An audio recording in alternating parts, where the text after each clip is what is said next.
بسم اللہ الرحمن الرحیم۔ ہارون رشید عرض کر رہا ہوں، السلام علیکم ورحمۃ اللہ وبرکاتہ۔ آئینی ترمیم کا مسودہ تیار ہے۔ شام کو میں نے آپ کو بتایا تھا کہ وہ پیش نہیں کیا جا سکا آج، لیکن اب سرکاری ذرائع یہ کہہ رہے ہیں، حکومتی پارٹیاں یہ کہہ رہی ہیں کہ مسودہ تیار ہے اور کل پیش کر دیا جائے گا۔ اتوار کے دن سینٹ کا اجلاس ہوگا اور اس کا قومی اسمبلی کا، اور 6 ارکان جو ہیں اپوزیشن کے وہ اپنے گھروں میں نہیں ہیں، تو اس سے یہ قیاس کیا جا رہا ہے کہ وہ آئیں گے اور ووٹ ڈالیں گے۔ یہ معلوم نہیں کہ وہ انہیں رکھا کہاں گیا ہے، کہاں چھپایا گیا ہے۔ ظاہر ہے اپوزیشن تو یہ معلوم نہیں، حکومت تو پھر بھی کوشش کرے تو معلوم کر سکتی ہے۔ مسودے کے بارے میں ایک عجیب و غریب دعویٰ یہ سامنے آیا ہے۔ میں اسے دعویٰ اس لیے کہوں گا کہ کوئی موقع نہیں ملا، ابھی تھوڑی دیر پہلے خبر ملی کہ یہ کوئی اس کو کنفرم نہیں میں کر سکا کہ قاضی فاضل عیسی صاحب اور بعض دوسرے ججوں کی تو مدت ملازمت میں 3 سال کا اضافہ ہو جائے گا، لیکن چیف آف آرمی اسٹاف صاحب کی سید عاصم منیر صاحب سید عاصم منیر صاحب کی مدت ملازمت میں بھی اضافہ ہو جائے گا۔ میں اسے کنفرم نہیں کر رہا ہوں، مگر یہ کہہ رہا ہوں کہ یہ بعض لوگ جو ہیں یہ دعویٰ کر رہے ہیں، کچھ اور سرکاری ملازم بھی۔ سپریم کورٹ نے ایک وضاحت جاری کی ہے الیکشن کمیشن کی درخواست پر، اور بہت سخت الفاظ میں یہ وضاحت کی گئی ہے کہ کیا یہ جو آزاد ارکان ہیں یہ پی ٹی آئی کے ممبر ہیں یہ نہیں۔ انہوں نے کہا یہ ممبر ہیں، اس میں کوئی ابہام نہیں، یہ جان بوجھ کے ابہام پیدا کیا جا رہا ہے اور جان بوجھ کے الیکشن کمیشن تاخیر کر رہا ہے۔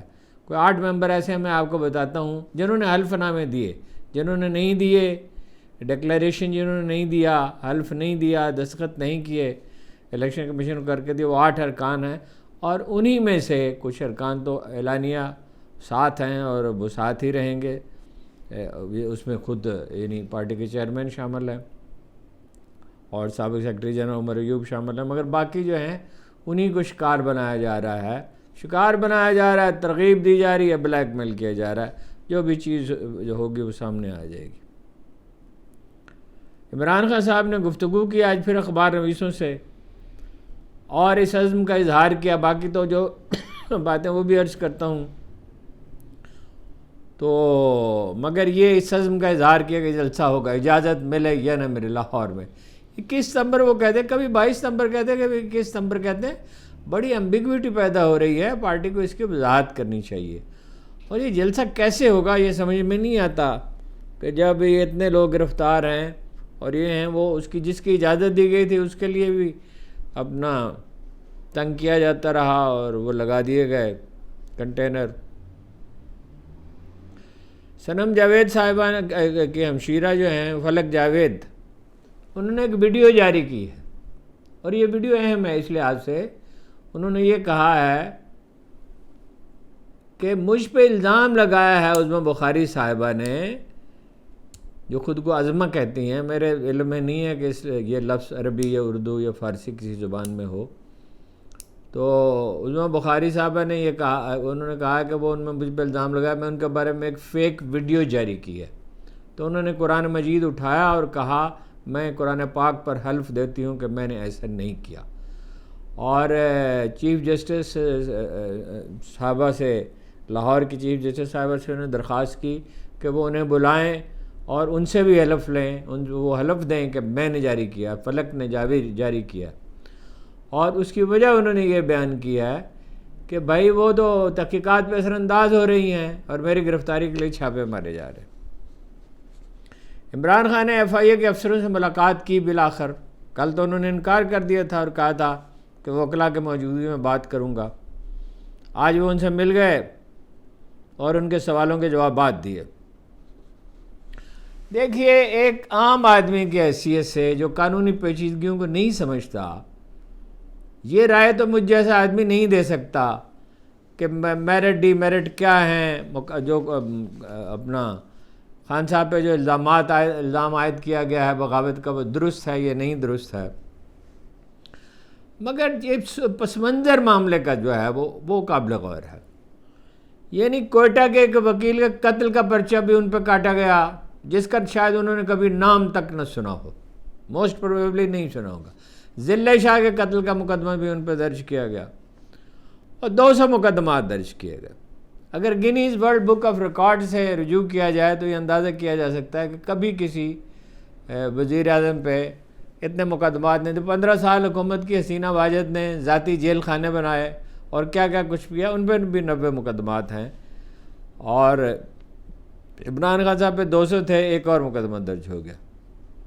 دیکھیے سیاست میں پرسیپشن جو ہے، تاثر، لوگوں کا جو تاثر ہے، لوگ جو رائے بنا لیتے ہیں وہ سچائی سے بھی زیادہ اہم ہوتی ہے.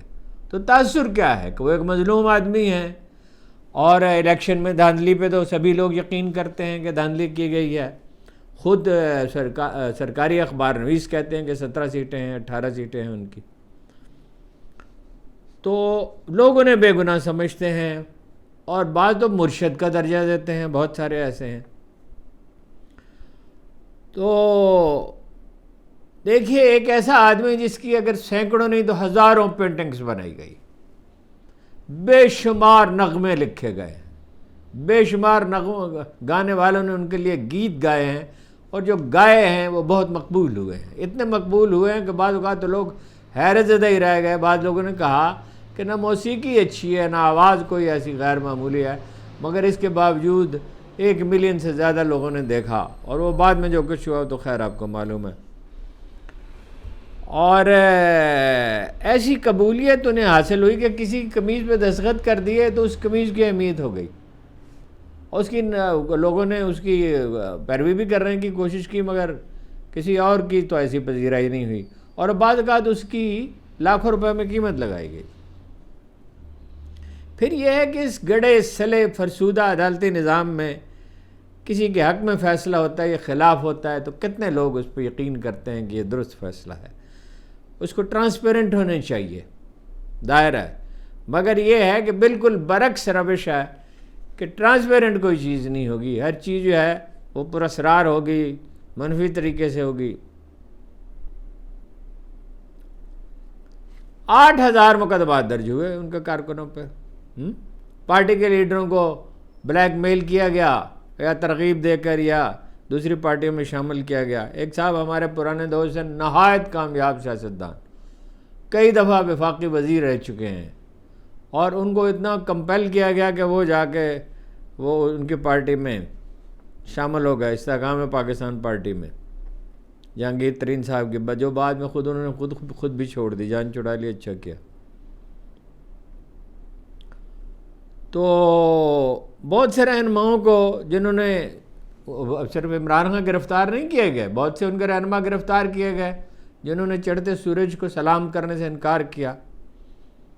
شاعر نے کہا تھا ڈوبتی شام کی پھٹکار ہو مجھ پہ، میں اگر چڑھتے سورج سے کبھی ہاتھ ملانا چاہوں. اور یہ بھی کہا تھا بینر پہ لکھے حرف خوشامد پہ جو خوش ہے، دیوار پہ لکھی ہوئی تحریر بھی دیکھے.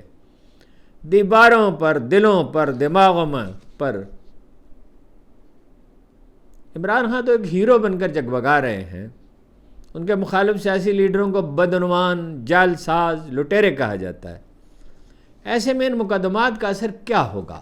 یعنی میں سیاسی اثر کی بات کر رہا ہوں، قانونی پہلو تو عدالتیں جانتی ہیں، وکیل جانتے ہیں.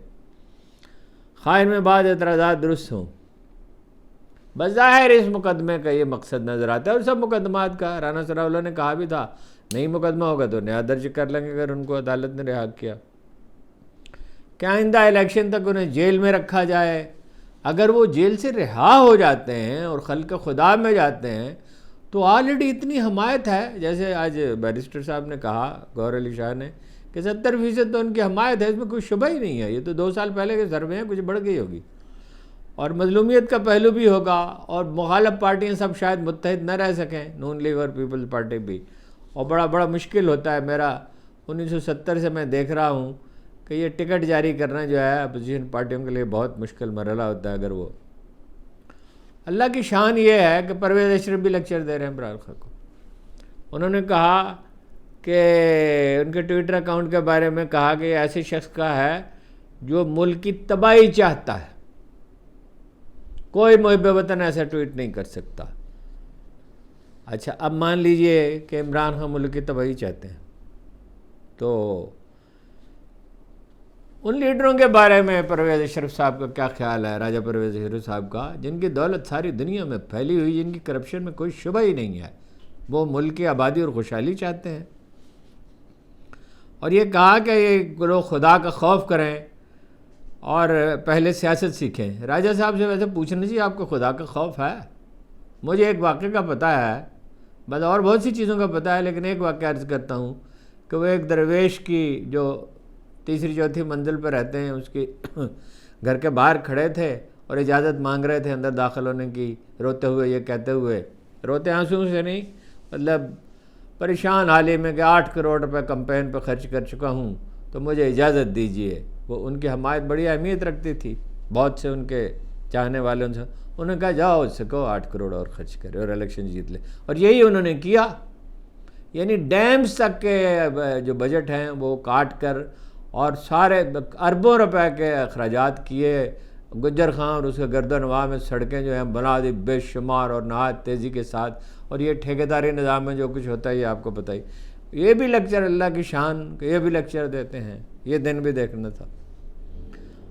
بلاول بھٹو صاحب نے کہا کہ Imran Khan chief of army staff کے خلاف سازش کر رہا تھا، یہ شخص جس کے بارے میں کہا جاتا ہے کہ جب وہ خفیہ ایجنسی کے چیف تھے تو عمران خان کو انہوں نے کرپشن کے کچھ ثبوت دکھائے کچھ لوگوں کے بارے میں، ان کے مطالقے کے باوجود عمران خان نے کرپشن کے ان کے واقعات پر کارروائی سے انکار کر دیا تھا۔ اچھا جی، مان لیا بلاول صاحب ٹھیک کہتے ہیں، عمران خان نے کارروائی نہیں کی، لیکن 200 مقدمات تو بنائے، مگر ان مقدمات پہ کیوں کارروائی نہیں کی؟ بعد میں پی ڈی ایم کی حکومت تھی، بلاول صاحب اس کے وزیر خارجہ تھے، ان کے والد صاحب اس کے سرپرست تھے، شہباز شریف وزیر اعظم تھے، پھر نگران حکومت تھی، اور کون سا پنجاب کا وزیر اعلیٰ کون تھا، اور اسلام آباد میں کون تھا، تو وہ مقدمات جب 200 درج کیے تھے تو وہ مقدمہ بھی درج کر لیتے۔ بلاول نے کہا، انہوں نے عمران خان کے ٹویٹ کی وضاحت طلب کی اور کہا کہ انہوں نے اگر ایسا کیا ہے تو اس کی سزا بھگتنا ہوگی، پھر رونا دھونا نہیں، پھر ہم سے اعتراض نہ کرنا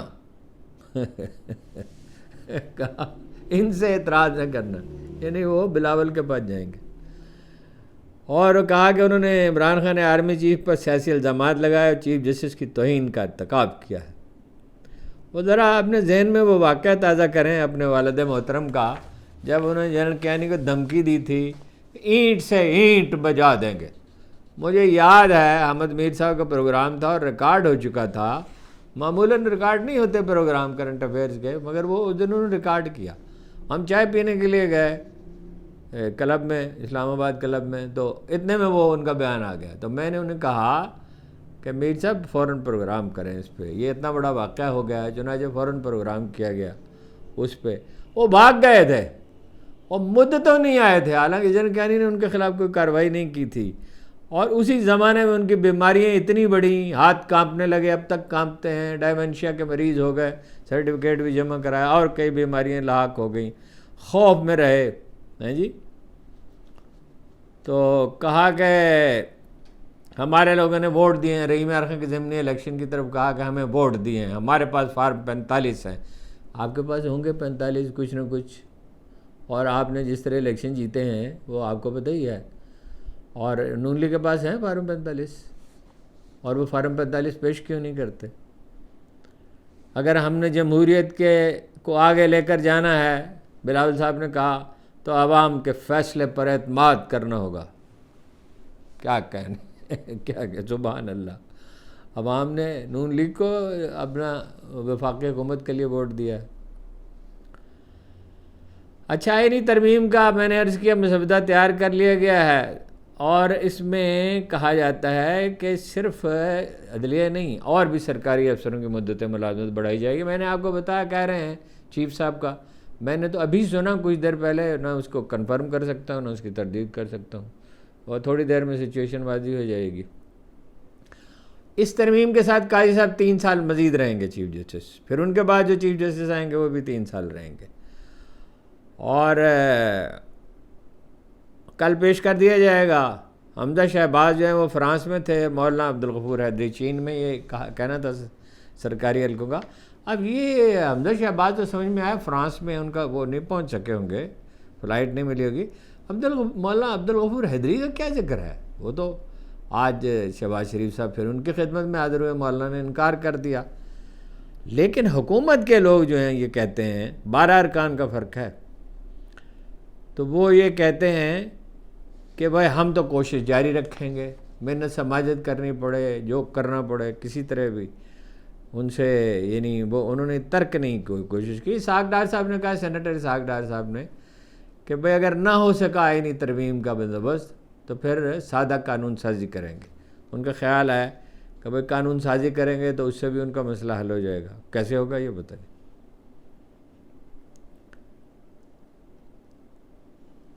اور اگر یہ فہرست تعداد پوری نہیں تھی، یہ بات سمجھ میں نہیں، ایسی بہتابی کس چیز کی تھی آئینی ترمیم پیش کرنے کی؟ ذرا توقع فرماتے۔ ایک پہلو یہ ہے کہ سینٹ کے چیئرمین یوسف رضا گیلانی ووٹ نہیں ڈال سکتے۔ جب سینٹ کا چیئرمین موجود ہو ایوان میں تو کرسی پر کوئی دوسرا شخص نہیں بیٹھ سکتا، تو وہ ووٹ نہیں ڈال سکتا۔ یہ ایک آئینی نکتہ ہے اس میں۔ عمران خان نے گفتگو کی ہے، گرفتار عمران خان نے گفتگو کی ہے اڈیالہ جیل میں اخبار نویسوں سے۔ 1.5 سال سے ہمیں جلسہ کرنے نہیں دیا جا رہا۔ عدلیہ یا تو کہہ دے کہ ملک میں جمہوریت ختم ہو گئی، اسلام آباد میں رکاوٹیں کھڑی کی گئیں، مگر اس کے باوجود لوگ نکلے۔ کچھ بھی ہو، 21 ستمبر کو لاہور میں جلسہ ہوگا، اجازت دیں یا نہ دیں۔ مجھ پر FIR کاٹی گئی تو یہ حمود الرحمان کمیشن کی رپورٹ بھی قوم کو سنا دیں۔ حمود الرحمان کمیشن رپورٹ پر عمل ہوا ہوتا تو ملک میں کبھی مارشل لا نہ لگتا۔ نواز لیگ اور پیپلز پارٹی کی سیاست نہیں کر رہے، غلامی کر رہے ہیں۔ ووٹ کو عزت ہو کا نعرہ لگاتے ہیں، مگر بوٹ کو عزت دیتے ہیں۔ جو بھی ہوگا آئندہ ملک میں، جو بھی ہوگا یہ لوگ اس کے ذمہ دار ہوں گے، یعنی پیپلز پارٹی انہوں نے اپنی پارٹی سے کہہ دیا ہے کہ احتجاج کی تیاری کریں۔ یہ لوگ چاہتے ہیں میں غلامی قبول کر لوں، مگر ایسا کبھی نہیں ہوگا۔ جس طرح آئینی ترمیم لائی جا رہی ہے، ہم اس پہ خاموش نہیں رہ سکتے۔ 20 سے کم سیٹوں والی پارٹی کو حکومت دے دی گئی ہے، جمہوریت تو اسی دن دم توڑ گئی تھی۔ میڈیا پر آج پابندیاں ہیں اور ججوں کو دھمکیاں دی جا رہی ہیں۔ فائز عیسیٰ کو مسلط کرنے کے لیے سرتوڑ کوششیں کی جا رہی ہیں۔ وہ انسانی حقوق کی خلاف ورزیوں کو، وہ یعنی حکومت، اور انتخابی فراڈ کو تحفظ دینا چاہتے ہیں۔ ایک سوال ان سے کیا گیا کہ آپ کے دور میں بھی پولیس فیڈرل لاجز میں داخل ہوئی تھی؟ انہوں نے کہا فیڈرل لاجز کا تو مجھے پتہ نہیں ہے داخل ہوئی تھی یا نہیں، لیکن ایوان میں کبھی کوئی داخل نہیں ہوا۔ اور ایک سوال یہ کیا گیا ان سے کہ آپ کے پارٹی کے رہنماؤں نے اعتراف کیا ہے کہ رانا ثناء اللہ پر جھوٹا مقدمہ بنایا گیا منشیات کا، وہ ہیروئن کا مشہور کیس۔ عمران خان نے کہا یہ کیس ANF نے بنایا تھا، اینٹی نارکوٹکس فورس نے بنایا تھا، اور میجر جنرل صاحب نے کابینہ کو بریفنگ دی تھی اور کہا تھا کہ مقدمہ درست ہے، رانا ثناء اللہ سے منشیات پکڑی گئی ہیں، ہمیں اس کا کیا پتہ، یہ ANF نے کیا۔ اسی طرح انہوں نے کہا کہ منی لانڈرنگ کیس میں بھی شہباز شریف کو سزا ہونے والی تھی کہ جنرل باجوہ نے اسے بچایا۔ منی لانڈرنگ کے سوا نواز شریف، شہباز شریف اور اسحاق ڈار پر تمام مقدمات ہم سے پہلے کے تھے۔ اچھا، وہ رانا ثناء اللہ کے معاملے میں یہ عرض ہے کہ وہ اگر سچے تھے، منشیات نہیں پکڑی گئی تھی، تو وہ اپنا لٹکاتے کیوں رہے مقدمے کو؟ اور فرد جرم کی نوبت ہی نہیں آئی. جس طرح شہباز شریف کو جس دن فرد جرم عائد ہونی تھی وزیر اعظم بنا دیا گیا، تو رانا صاحب بھی جو ہیں انہوں نے اپنا مقدمہ تو نہیں لڑا، تاریخیں لیتے رہے، اس کو ڈیلے کرتے رہے. ظاہر ہے کوئی معاملہ طے پا گیا تھا. ایک صورت یہ بھی ہے کہ وہ الزام غلط ہو، لیکن ANF اس کی ذمہ دار تھی نا جی. وہ میجر جنرل صاحب موجود ہیں، وہ رانا صاحب ان کے خلاف ایک مقدمہ تو دائر کریں. سپریم کورٹ نے، جیسا کہ میں نے آپ سے عرض کیا ہے، الیکشن کمیشن کی طرف نے وضاحت کی درخواست کی تو انہوں نے فیصلہ جاری کر دیا 4 صفحات کا. یعنی وضاحت کہنے چاہیے، ہے تو فیصلہ ہی.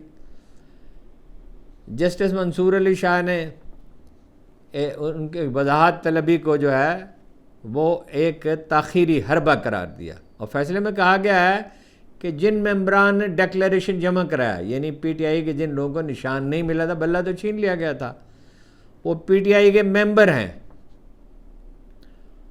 اور 12 جولائی کے فیصلے میں، جس میں 8-5 کی نسبت سے ججوں نے فیصلہ دیا تھا،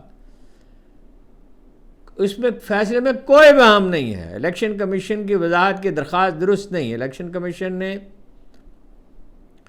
خود بیرسٹر گوہر کو پارٹی کا چیئرمین تسلیم کیا. ایک اخبار نے مگر آج وضاحت کی ہے کہ نہیں، انہوں نے نہیں تسلیم کیا تھا. سپریم کورٹ کے حکم میں کہا گیا ہے کہ فیصلے پر عمل درآمد نہ کرنے کے نتائج سنگین ہوں گے. جن لوگوں نے بیان حلفی جمع کرایا ان کی پارٹی کی نمائندگی اسی تاریخ سے شروع ہو گئی. الیکشن کمیشن پارٹی کے سرٹیفکیٹ کو الیکشن کمیشن کو پارٹی کے سرٹیفکیٹ کو جو سرٹیفکیٹ انہوں نے دیا اس کو تسلیم کرنا ہوگا اور اس پر عمل درآمد کرنا ہوگا. فیصلے میں یہ بھی کہا گیا ہے کہ 8 ججوں کے علاوہ 3 ججوں، یعنی قاضی چیف جسٹس قاضی فائز عیسیٰ صاحب، جسٹس مندوخیل صاحب اور جسٹس آفریدی نے بھی PTI کو پارٹی تسلیم کیا. قمر دلشاد صاحب کا کہنا ہے، جو انتخابی امور کے ایک ایکسپرٹ ہیں، کہ سپریم کورٹ کی اس وضاحت کے بعد تمام حکومتی کوششیں ناکام ہو گئی ہیں. اچھا جی، مشکوک ارکان کے بارے میں پوچھا جا رہا ہے، وہ ہم نے بھی کوشش کی پتہ کرنے کی، تو وہ بتایا گیا ہے کہ مبارک زیب خاں ہیں، اورنگزیب کچھی ہیں، اسلم گمن ہیں سیالکوٹ کے، عثمان علی ہیں ساہیوال کے. افواہ ہے بھائی، خبر نہیں میں دے رہا. ظہور احمد قریشی ہیں خانے وال کے، اور علی اصغر ایبٹ آباد کے. ابھی کچھ دیر پہلے خبر آئی جب یہ تیاری میں کر رہا تھا کہ تحریک انصاف کا ایک وفد جو ہے وہ آئینی ترمیم پر گفتگو کرنے کے لیے مولانا فضل الرحمان کے پاس جانے والا تھا. وہ بیرسٹر گوہر اور جناب سلمان اکرم صاحب اور عمر ایوب صاحب اور اسد کیسر صاحب. وزیر اعظم صاحب نے آج اشائیہ دیا ہے ارکان اسمبلی کو، ان کی توازو کی جائے گی آئینی ترمیم سے ایک دن پہلے. 8 ارکان ہیں جی، انہی میں سے کوشش کی جا رہی ہے جن کے حلف نامے نہیں ہے. دلچسپ بات ہے اس میں بیرسٹر گوہر بھی اور عمر ایوب بھی ہیں. باقیوں کا تو میں نے آپ کو بتا دیا نام لے کے کہ ان کے بارے میں شبہ ہے. شعیب شاہین صاحب کو رہا کر دیا گیا ہے پٹیالہ جیل سے. وہ تو کل ہی چیف جسٹس صاحب نے جو ریمارکس دیے تھے تو وہ ظاہر تھا جو اسلام آباد ہائی کورٹ کے چیف جسٹس. عمران خان صاحب نے ممکنہ ٹرائل سے روکنے کے لیے ملٹری ٹرائل سے، یعنی انہیں فوج کے حوالے کرنے کا جو مجوزہ یا مبینہ منصوبہ ہے، انہوں نے TV چینلز اور اخبارات میں چھپنے والے اعلیٰ حکومتی عہدیداروں اور فوجی افسروں کے بیانات کو عدالتی ریکارڈ کا حصہ بنانے کی درخواست کی ہے. اسلام آباد ہائی کورٹ کو انہوں نے درخواست دی ہے. آڈیٹر جنرل کے مطابق 1985 سے اب تک، یعنی کتنے برس ہو گئے، 15 اور 24، 39 سال میں دفاعی بجٹ میں 567 ارب روپے کی بے قاعدگیوں کا پتہ چلا. اچھا، بے قاعدگی الگ چیز ہوتی ہے، کرپشن الگ چیز ہوتی ہے. بے قاعدگی یہ ہے کہ وہ اس میں سکم ہے جو اخراجات دکھائے گئے ہیں. یہ بات واضح رہنی چاہیے. تو پتہ چلایا گیا جن بے قاعدگیوں کا، تو وہ وزارت دفاع کے نوٹس میں لایا گیا. ظاہر ہے وزارت دفاع کے ذریعے ساری کورسپونڈنٹ ہوتی ہے، مگر صرف 33% کا جواب ملا. عمر ایوب نے مطالبہ کیا ہے کہ چیف آف آرمی اسٹاف اور وزیر اعظم شہباز شریف اپنے متعلقہ اداروں کو بلائیں اور ان سے پوچھیں کس شخص نے ہدایات دی پارلیمنٹ میں داخل ہونے کی، اور کس کے حکم پر دعویٰ بولا گیا. ملک کی معاشی صورتحال جو ہے وہ اس کے بارے میں کوئی زیادہ کچھ کہنے کی ضرورت نہیں. تازہ واقعہ یہ ہے کہ حکومت نے ایک یورپی بینک سے ایک اخبار کی رپورٹ ہے، معروف اخبار کی، $60 کروڑ کا کمرشل $60 کروڑ کا کمرشل قرض جو ہے وہ اپلائی کیا ہے، لیا ہے، اپلائی نہیں کیا، لیا ہے 10% یا اس سے بھی زیادہ شرح سود پر. اب امریکہ کے فیڈرل بینک کی جو شرح سود ہے وہ 5% ہے. آپ کو کم سود پہ بھی قرضہ مل سکتا تھا غالباً. اور یہ ذہن میں رہے جتنا قرضہ بڑھے گا اور وہ اتنا ہی روپے کی قیمت کم ہونے کا خطرہ ہوگا. صنم جاوید صاحب کا میں نے آپ کو بتا دیا ان کا موقف، کہ انہوں نے کہا کہ تحقیقات پہ سرندار روزی عظمی جاوید نے مجھ پہ جھوٹا الزام لگایا ہے، بقول ان کے کہ میں نے کوئی فیک ویڈیو جو ہے لانچ کی ہے. یہ میں کوشش کرتا ہوں کہ پروگرام کے اختتام پر وہ ویڈیو جو ہے وہ شامل کر دیجئے تاکہ آپ کو خود سن سکیں. اور چیف جسٹس سے میں نے جیسے عرض کیا انہوں نے درخواست بھی کی ہے عالیہ نیلم صاحبہ سے، نیلم عالیہ صاحبہ سے. تو نام میں اکثر بھول جاتا ہوں، اس پہ معذرت چاہتا ہوں. تو ان سے درخواست کی ہے کہ ان سے بیان حلفی لیں، اس لیے کہ وہ تحقیقات پہ سر انداز ہو رہی ہیں. تو بہت بہت آپ کا شکریہ، بڑی نوازش. اجازت دیجیے. السلام علیکم. جسٹس عالیہ نیلم صاحبہ، شاید میں آج بھی یہ ویڈیو نہ بناتی، لیکن میری وجہ سے بے گناہ لوگوں کو تنگ کیا جا رہا ہے. عثمہ بخاری نے میرے پہ ایک الزام لگایا کہ میں نے اپنے اکاؤنٹ سے ان کی کوئی فیک ویڈیو لگائی ہے. یہ کیس جب FIA میں گیا تو میری وکیل ختیجہ صدیقی اور میری والدہ وہاں گئیں اور پوچھا کہ وہ ثبوت کہاں پر ہے کہ میں نے کوئی ویڈیو لگائی ہے. تو انہوں نے جواب میں میرا ٹویٹر اکاؤنٹ ہینڈل لکھ کے پکڑا دیا، جس کا مطلب یہ تھا کہ میں صرف خاموش رہوں. اور جب جواب جمع کروانے کے باوجود بھی فوری طور پر مجھ پہ پرچہ کاٹ دیا گیا اور آپ کے پاس یہ کیس چلا گیا. حالانکہ اس سٹیج کے اوپر ابھی آپ اس کے اندر مداخلت نہیں کر سکتی تھیں، لیکن آپ نے بغیر ثبوت دیکھے ایک آرڈر پاس کر دیا کہ ہر صورت میں اس کو جہاں سے مرضی ڈھونڈ کے لاؤ، جیسے میں کوئی دہشت گرد ہوں. اور اس آرڈر کے بعد تمام اداروں کو قانونی طور پہ بدماشی کرنے کا سرٹیفکیٹ مل گیا. 15 گھنٹے میرے والدین کو ان کے گھر میں محصور رکھا گیا. اس گھر کے اندر ایک حاملہ خاتون بھی تھیں اور معصوم چھوٹے بچے بھی تھے. اور جس شخص کو کل پکڑ کے میرے ساتھ جوڑا جا رہا ہے کہ وہ میرے ساتھ رابطے میں تھا، میں آج اس اللہ کی کتاب کو گواہ بنا کر یہ حلف لے کے کہتی ہوں کہ میں نے کل سے پہلے اس بندے کا نام تک نہیں سنا. اس کے ساتھ رابطہ ہونا تو بہت دور کی بات ہے. میں یہ حلف لے کے کہتی ہوں کہ میرے پہ قاتلانہ حملہ ہو چکا ہے، میرے پہ گولیاں چل چکی ہیں. اور میں یہ حلف لے کے کہتی ہوں کہ میں نے عظمہ بخاری کے خلاف کوئی کمپین نہیں کی ہے، نہ میں کسی کمپین کا حصہ رہی ہوں، نہ میرے اکاؤنٹ سے ان کے خلاف کوئی ویڈیو چلی ہے، بلکہ میرے خلاف ہمیشہ سے یہ وکٹمائزیشن کی جا چکی ہے. 9 مئی سے پہلے بھی میرے خلاف بے شمار بار کمپین ہو چکی ہیں، اور ابھی تک ایسے بہت سے اکاؤنٹ ہیں جو میرے خلاف کمپین کرتے ہیں، جس کو مریم نواز صاحبہ جو ہیں وہ فالو کرتی ہیں. میں یہ حلف لے کے کہتی ہوں کہ مجھے سیاسی انتقامی کارروائی کا نشانہ بنایا جا رہا ہے. میں آپ سے یہ درخواست کرتی ہوں کہ آپ بھی عظمہ بخاری سے کہیں کہ اللہ کی کتاب پہ ہاتھ رکھ کے یہ حلف دے کہ وہ میرے خلاف قانونی، سیاسی اور انتقامی کارروائی جو ہے وہ نہیں کر رہی ہے. اداروں کو اپنی عوام کے خلاف کسی بھی طرح کی وکٹمائزیشن میں استعمال نہیں ہونا چاہیے. 14 ماہ بے گناہ خواتین جیلوں میں قید رہی ہیں بغیر ثبوتوں کے، وہ بھی کسی کی ماں، بہن، بیٹی اور بیویاں تھیں. عزت صرف نون لیگ کی خواتین کی نہیں ہے، عزت باقی خواتین کی بھی ہے. میری جان کو خطرہ ہے. آپ کم از کم مجھے اس بات کی ایشورٹی دیں کہ مجھے بے بنیاد کیسز کے اندر ملوث نہیں کیا جائے گا.